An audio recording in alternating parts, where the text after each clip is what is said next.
Welcome, ladies and gentlemen, boys and girls, to the most magical podcast in the Midwest, the Magic in the Midwest podcast, starring USA Today best-selling author J.B. Michaels and his more successful wife, Ashley Michaels. And now, your hosts. Oh boy, hello everybody. Thank you, announcer. This is the Magic in the Midwest podcast. This is Magic in the Midwest podcast number 80. Yes, wow. 80 podcasts. 80 times we have sat in front of each other. Ugh. Pause Indeed. for reaction. Yes, pause. Help. And talked about theme parks. Yeah. 80 times, plus all of the exclusives, which you can find on Bandcamp, Magic in the Midwest Podcast. Maybe one day it won't be Bandcamp. I don't know. .com. We're kind of going through a transition. Yes. Magic in the Midwest Podcast.bandcamp.com is where you can find more exclusive stuff, you guys. Yep. Also, the podcast is brought to you by my books. Yes, a lot of books that you could read and enjoy. Specific for the holiday are the Tannenbaum Taylors series of books. Tannenbaum Taylors are tiny little elves and fairies that take care of your Christmas tree. Okay, all around the world. Those of you who do celebrate Christmas and Christmas trees. So check out that Tannenbaum Taylors and the Secret Snowball, and then the sequel, which is some of my finest efforts, is Brethren of the Saints. So check out those online. Check them out. But anyway, just redid the cover last year for Secret Snowball, so it's really neato and cute and very awesome. Neato. Very neato. All right, and then what else? What else is happening? So we got lots of books. What else is happening, Ash? We also, through this podcast, have met a lot of great people, which we have just booked our next trip in January. Yes. With who? Who did we book Emily. It with? She is a vacation planner and a good friend of ours. And like JB said, we did meet her through the podcast and we've become great friends. But she also specializes in Disney and Universal. And so she can book everything for you, but specializes in those types of vacation. Also, that includes Disney cruises and all-inclusive resorts. And of course, this comes at no cost to you. So she can help you with all the things. Dining, she will monitor for savings for you. She can organize airport transfers and create a customized itinerary for you and your family. So if you want to get in touch with her and have her help you plan out your trip, the best way to contact her is via email. And her email is emily@magicalmousetravel.com. And she will send over a free, no obligation quote for you. So she is super nice, super sweet, very knowledgeable. So get in touch with her if you're looking to book a trip, and just let her know that we sent you over. Yes. Fantastic. Actually, that works out perfectly because this is still day 2 of our last Universal HHN trip, where we spent most of the day in islands. We just talked about and ended the last podcast talking about Born Stuntacular and how absolutely spectacular it was. After Born Stuntacular... It was Stuntacular. It was Stuntacular. Yeah. More like Screentacular with some stunts. So we had reservations that Emily actually made for us. That was the next major thing on our agenda for that day. Right now we're talking, it's about like 3:30ish right now in the day. We had a 4 o'clock reservation for Jimmy Buffett's Margaritaville. Mm-hmm. And we would then head... we actually, after Born, sort of took a little break, and our friends actually just kind of, picked a spot on some the very little grass there is in Universal Studios, and kind of like just chilled there. Took a rest. Took a rest, and me and you went inside some of the shops. We did. And kind of looked around because, we wanted to do that. And I was looking for something very specific, and I didn't find it. I swear there was a cool Hufflepuff long sleeve shirt, but couldn't find it. So yeah.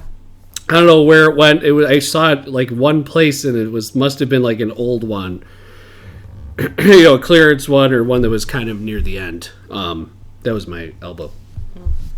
All right, so then we would then proceed out and go to our reservation at Margaritaville, which is actually, we were in studios at the time, so we had to walk because Margaritaville is actually close to Islands of Adventure. It's right across the bridge to Islands. So we actually went there, and they, it was pretty, it was earlier in the day, but there was a decent amount of people starting to come in. Like, it was getting more full as we went on.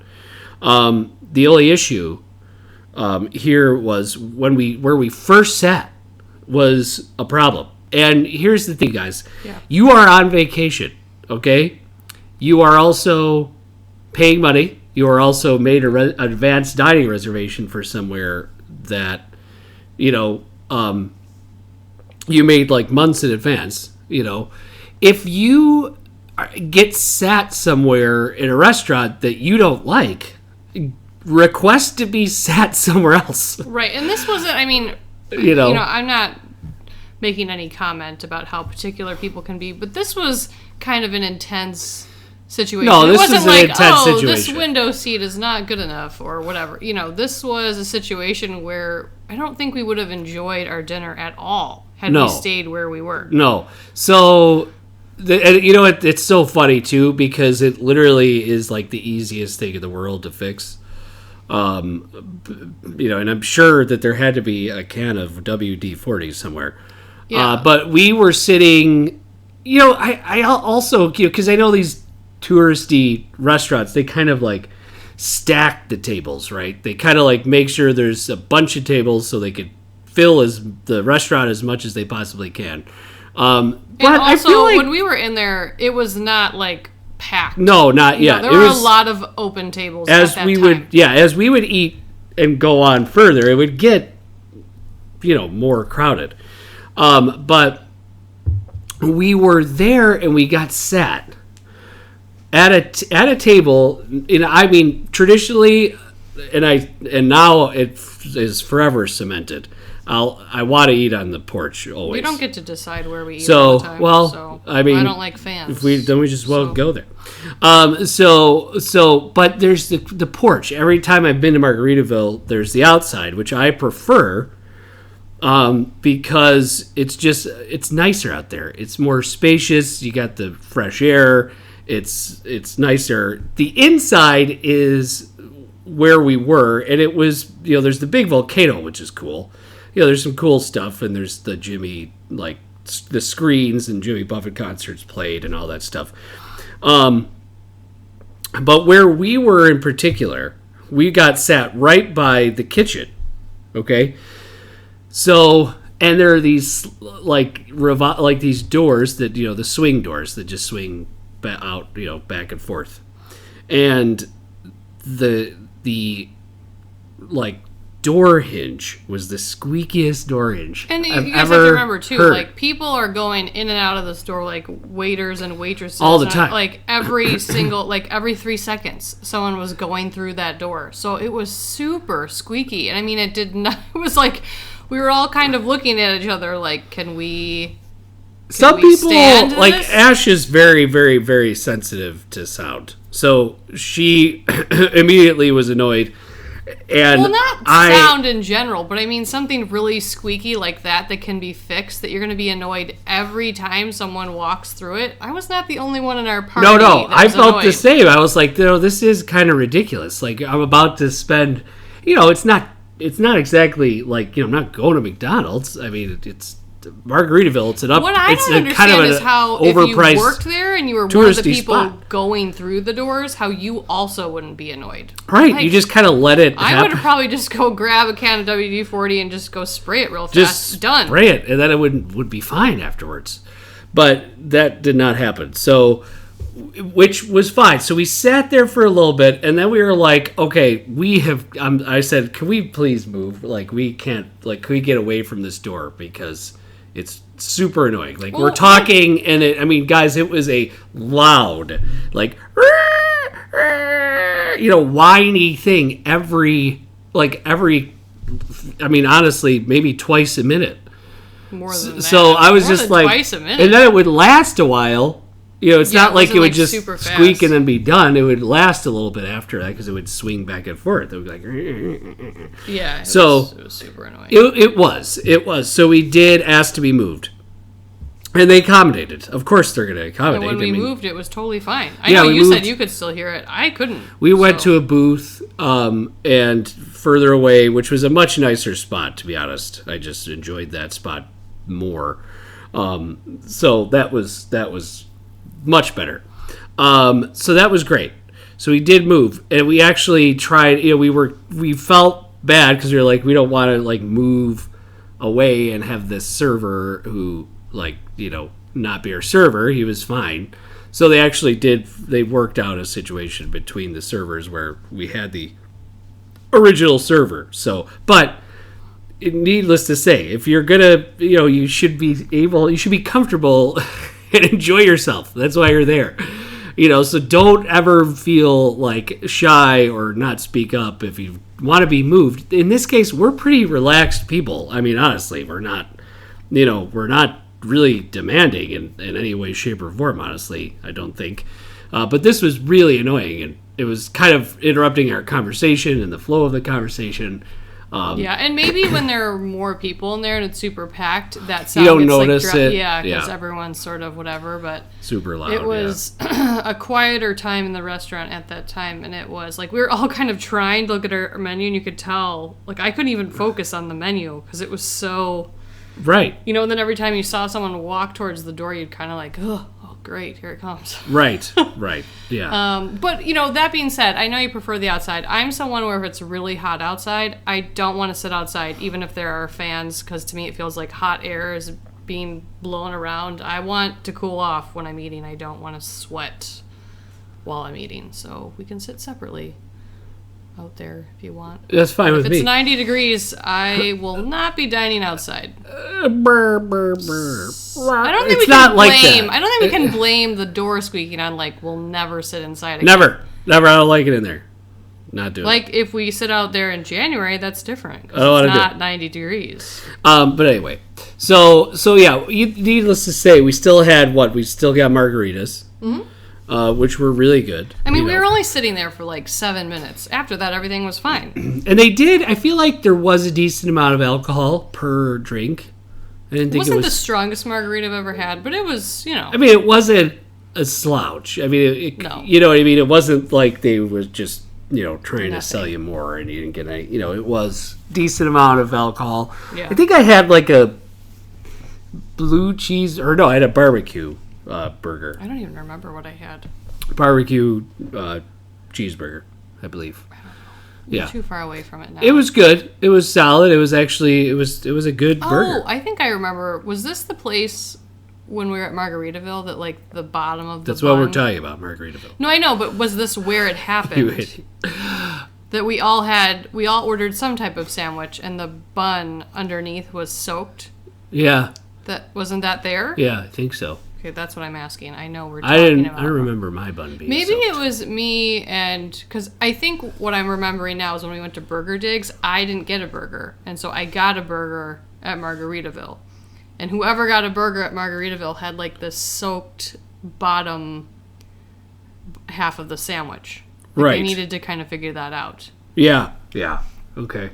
I think it was there. Yeah, we maybe had it was that issue. It just everything just soaked in. It was probably sitting. Yeah, like the top of the bun was fine. Right. Yeah. It didn't like disrupt kind of in touristy type restaurant, chain fashion. There's like a volcano that erupts while you're eating and stuff. I don't think all the effects were working at the time, which like that bothers me. Like, if you're gonna have an effect, make it work all the time. You know what I mean? Like, I have a question for you. I don't like that. It's like, maintain it. What is it about? Like, for me, I don't really have any complaints, but like, I would never really choose to go there outside of like the drinks. Like, the food for me is just sort of like, it was okay. Yeah, the food was okay. Like, I don't really know why people would like go out of their way to eat there. Yeah, I mean, I don't think people are writing home about food items in Margaritaville. You know, I think it's more of the vibe. I think. I guess. You know, I think it's more of the vibe. You like sitting outside, so none of that. I mean, you know, you don't. There's have usually any of a guy who stuff. sings out there, like a guitar. Like, they usually have live entertainment out on the porch. Like, I it's would just be much relaxed. More inclined to like go get appetizers there and drinks than like go for a meal. Yeah. No, I think that's pretty. That's a pretty. So grab a margarita and some pretzels, I'd nachos. I'd say that's a standard kind of I mean, feel. like, I'm I'm not too good to go there. I'm just saying, if we had like one nicer dinner, I wouldn't be like Margarita. I don't think anybody has said, "Oh my gosh, you have to go to Margaritaville to get this." Like, I would tell people, which we'll get to in a podcast about the next day, about Tucson and what I ate there. It was really good. Mm-hmm. So, but like, it serves a different purpose. It's a different type of deal. Yeah, it is. This is more about, order a flight of margaritas. Yeah, that was great. That was cool. We did that too the last day. But yes. So, I mean, there is a lot. So we ate there. It was good dinner. Nice, pleasant time, pleasant place to have dinner. The food was good. It was not great. Margaritas were not super strong, but also not super weak. So like kind averagey. of in the middle. Yeah. Right. So kind of a solid balance of things. But so then we decided, hey, what are we going to do? We've got, only a couple hours till the parks close. I think the islands closed at 7 that night. And we decided to go back into Islands because we were so close to it. And to go ride on a few more things that we hadn't hit earlier in the day. And we went into Kong, Skull Island, which the line queue of Kong Skull... So here's the weird thing, and we've talked about this, I think maybe we touched upon this before, but Kong Skull Island is weird because it's oddly placed. It's Toon Lagoon, Kong, Jurassic Park. Right. So it's like, is Kong supposed to be part of the Jurassic Park section of the park? Or is it like this weird neutral zone where it's not Toon Lagoon? See, I feel like you're thinking too hard about it. I don't really think Universal even thinks too hard about it. I think it fits there. I don't know.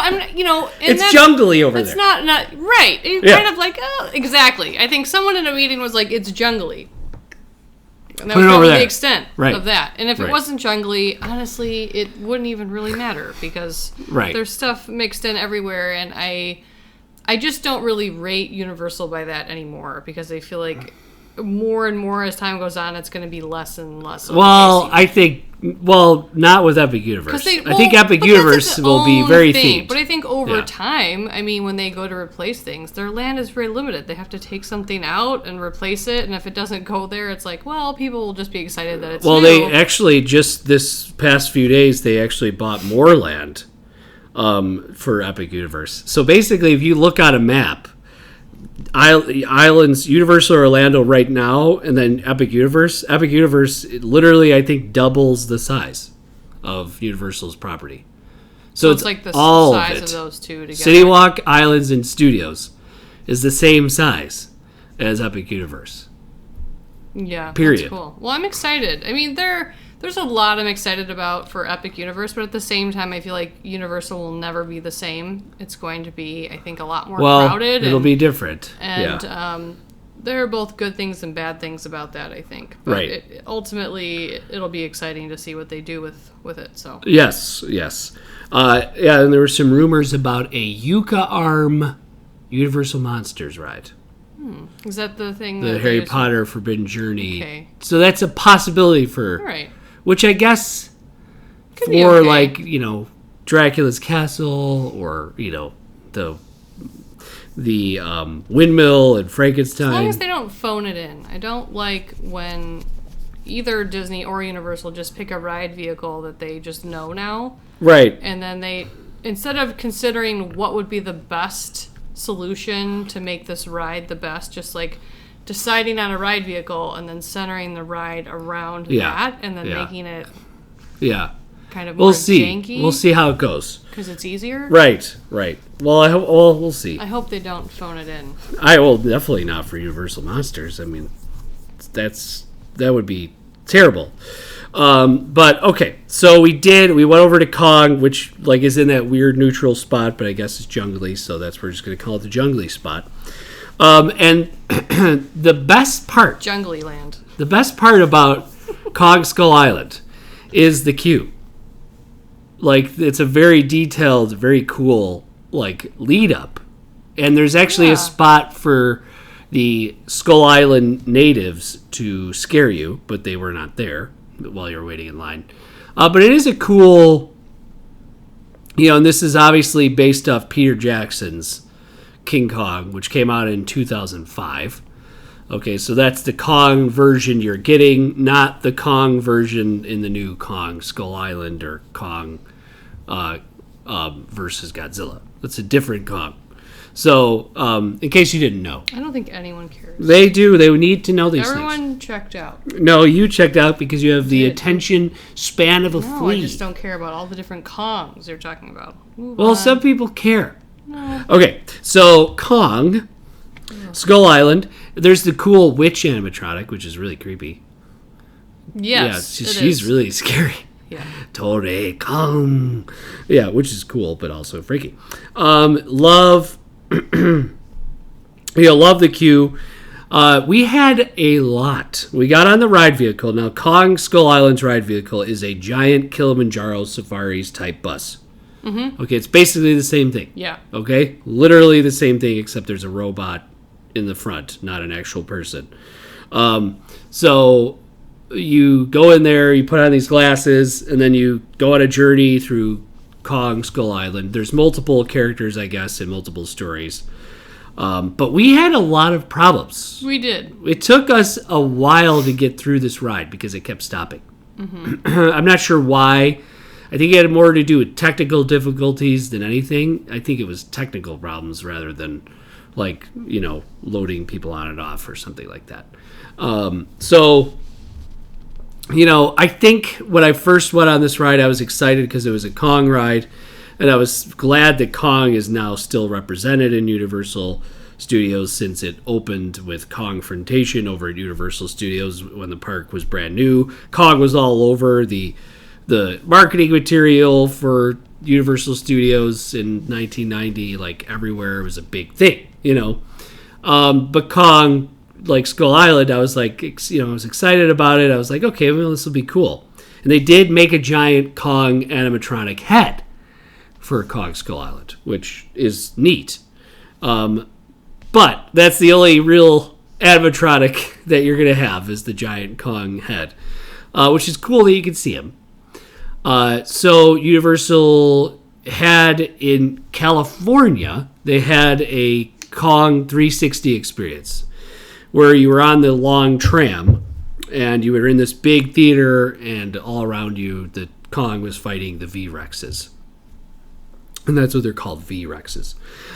So in this one, same thing. It's a little longer of an experience than that Kong 360. There's more to it. There's multiple scenes, multiple screens. And now, I think, since my expectations were tempered, going on it the second time, that I enjoyed it more, even though it kept breaking down. But I did enjoy it more the second time I went on it. Maybe I had a better spot, because you can't be in that bus and not be in a great spot. It would really affect your experience, I think. Yeah, yes. Ash did not really like this experience. I don't know if I would say that. I feel like, it was the only time I've ever been on it, and we stopped a lot. So Yeah, it was hard. yeah. I don't feel like it was a great run through for me to be like, No. I can have an opinion on it super. But yeah, I was sitting on the left-hand side all the way at the end, and we were in the front row, Right. And just the way that the ride is set up, I feel like It's really weird. like there are screens, you're supposed to be able to like look to your left and look to your right. Really nothing's happening in front of you. No. So I was looking to the left, and I don't remember what was happening. Like the T-Rex was over there. V-Rex. Or whatever. Okay. Get it right. What's a V-Rex? That's what they're called on Skull Island. Okay. Sorry, everyone. I have the Excuse me. Art of Skull Island book. A V-Rex was on my left. Yikes. Girl. And I didn't even notice that Kong was over on the right because I was assuming that what was happening by me was the most interesting thing. So luckily, our friend kind of like elbowed me and was like, look over here. But I don't know. I think what they're trying to do is like create this kind of chaotic environment where you're like looking to the left and the right. When we got to the end and like the bus or whatever it is sort of like hanging. Yeah, the ending and Kong is really saves you. cool. Yeah. Because I feel like there's something more specific to focus on, and there's like this sense of urgency. Yeah. But yeah. before that, it just feels like Here's some bugs. Here's some jungle. chaos to the left and chaos to the right, and it feels weird looking to the left and the right, I feel like. Yeah. I don't know. Yeah. But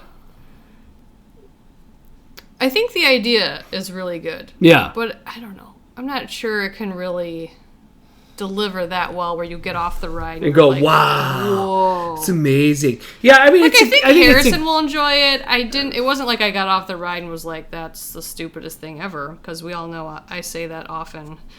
I thought it was fun.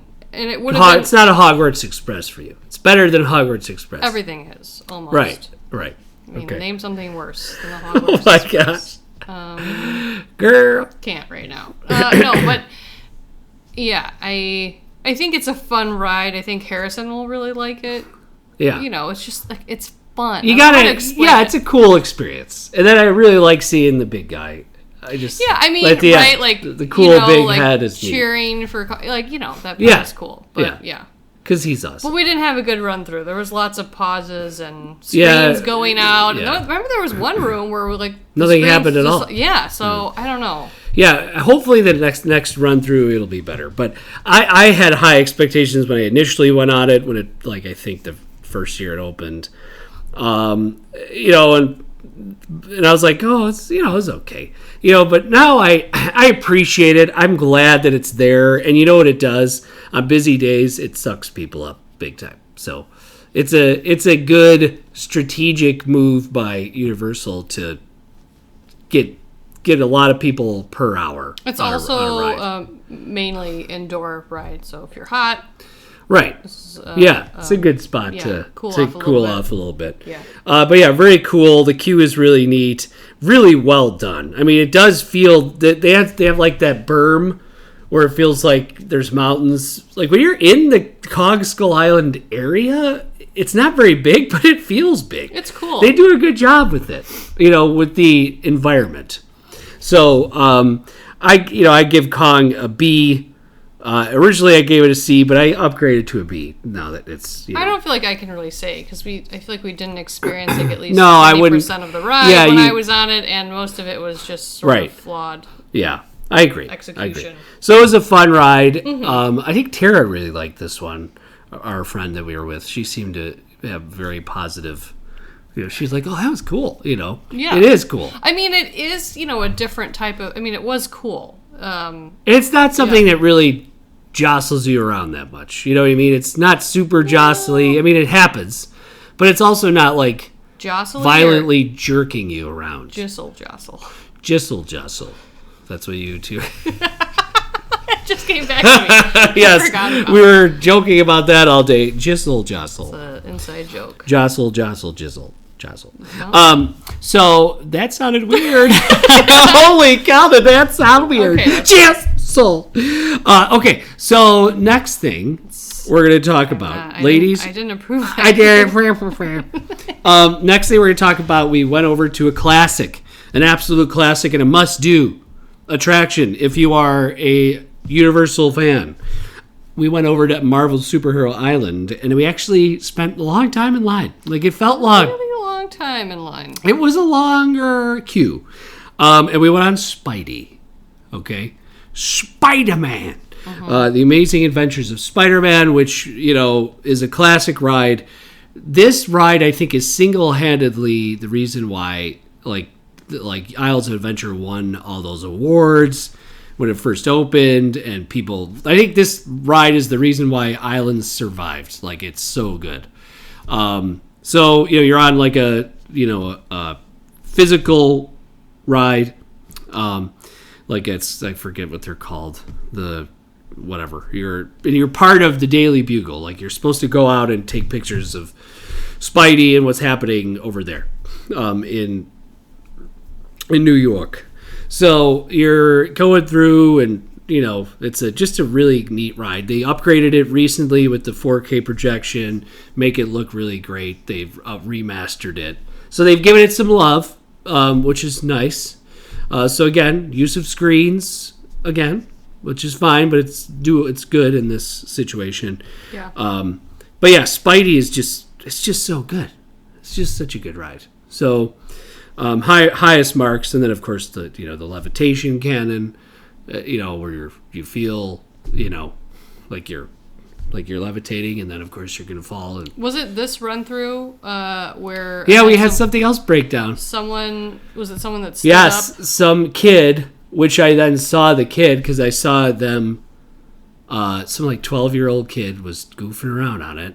It stood up in the ride. On the end, the last scene, which is supposed to be like the... Yeah, which is a bummer. Basically, the sound went out, and then there were delays with the picture, and basically the whole experience was ruined. The build-up was ruined because some idiot kid. Yes. Which, you guys, I don't know. I feel like sometimes it sounds like we complain a lot, but I feel like what people need to realize is, one, even if your kids are a little older, you need to watch them and make sure that they're following the rules and that type of thing, because when they do stuff like this, it ruins the ride for everyone else. And JB and I are people that get to go there often, but think about that kid that gets to go once in their lifetime and is on this ride.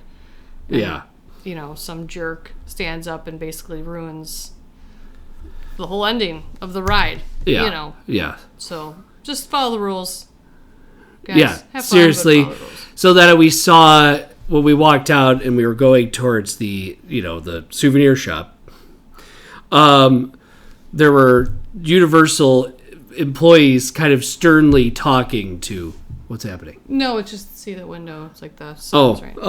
Ashley's doing weird stuff because she's always doing weird stuff.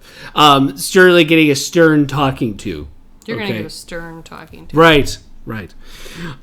So, you're right. That was sort of ruined at the end. I mean, right, we're adults. I'm not going to go cry in a corner but about what if it was your only ride? Let's say you had to go planned home. a ride, a trip to go, and it was going to be our only trip, and Harrison was going to get to experience it one time. Again, would that make his whole life deprived? No, but think about other people. Still, right. People waited. We waited in line for a long time, and, you just want to try and stand up to be cool, or... Yeah, I don't know whatever you're thinking. But anyway, so after that, we decided we kind of walked out and we were kind of looking at each other, all of us, and we were just like, well, we've done a lot today. In review, day 2 started with Velocicoaster, Jurassic Park, Burger Digs, Forbidden Journey, Hagrid's, Hogwarts Express, Bourne Stuntacular, Margaritaville, Kong, Spidey, and now we were like, what do we do? So I kind of left it up to, because they were not. This was our friends' last night in Universal. Yeah. So we're like, well, what do you guys want to do? Because it's you guys they were heading over to the Riv and to Disney.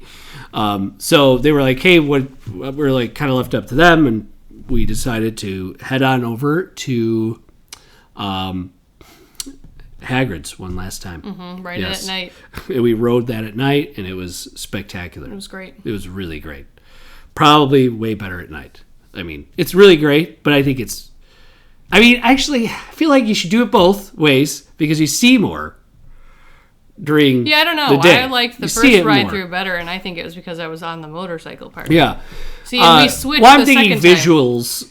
Yeah, I know, but I also think it feels more fun when you're in that seat. So Right. I feel like you had it at night and on that I did. seat. I did. It was really great. Yeah. I mean, it's like the spotlights in front of you, and it really. I mean, it's great. does- You can't go wrong. If you can only do it during the day, it's Whatever. so fantastic. Just make sure you do Hagrid's. It's the best ride in the park. Really, really fantastic. I actually agree with you there. Yeah. Interesting. That's good. Well, it's bound to happen sometimes. It is. Law of averages. So then we kind of like took it easy, walked out, and we headed back towards Hard Rock Hotel. And on our way back, we were like, we should get some ice cream or some sort of dessert. Let's do it. So we kind of were debating back and forth. We go into Hard Rock Cafe, which we were walking past, the big one that looks like the Coliseum that's crumbling. And then we were like, nah, I was like, I'm pretty sure there's an ice cream spot in Hard Rock Hotel. And then our friend looked it up on his phone, and indeed there was. Great. Actually, this is a little hidden gem. I mean, I feel like it's a really cool spot. Yep. So we walked into Hard Rock Hotel, and it's downstairs near the pool. There's a like ice cream shop down there, and a place you get desserts and stuff.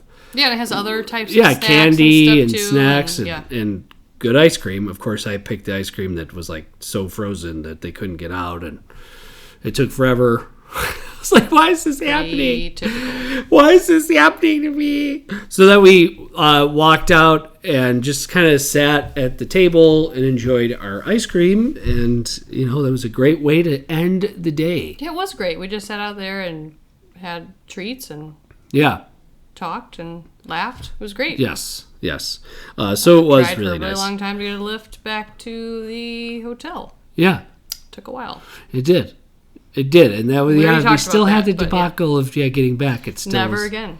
Yeah, we've decided that's just not happening anymore. So day 2 of our HHN trip was great.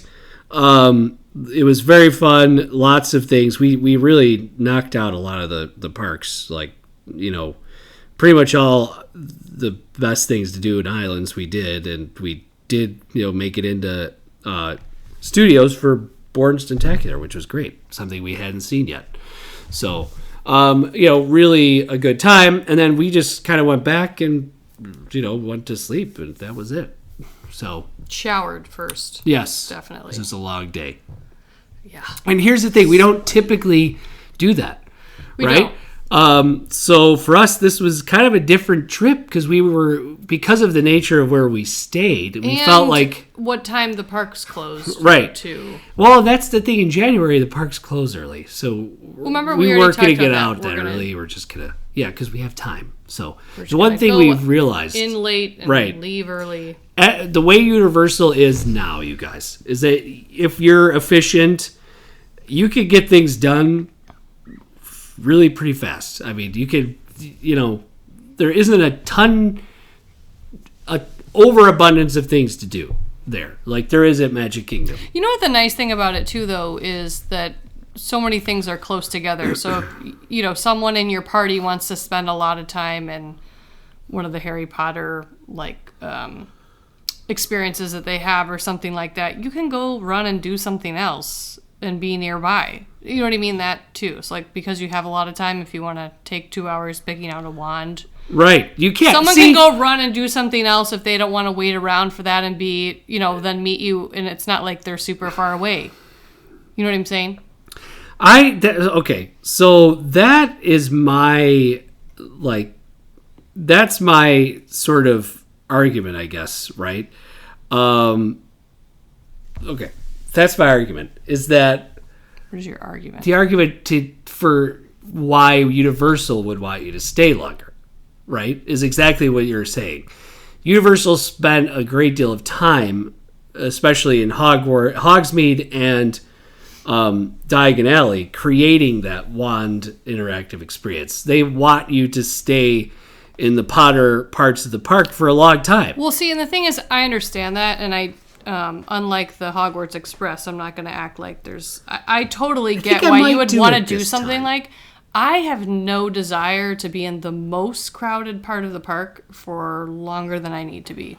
I just don't feel like Maybe it's worth in it. January, like I'll get a wand for us, like See, a but wand for all of I us, so we don't, can like, do the different here's my interactive thing. things. Some people love experiences like that. I don't feel like waiting in line for 2 hours is ever worth it.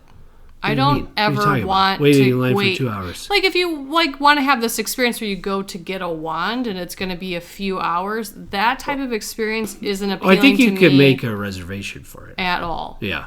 I think you could reserve times for that.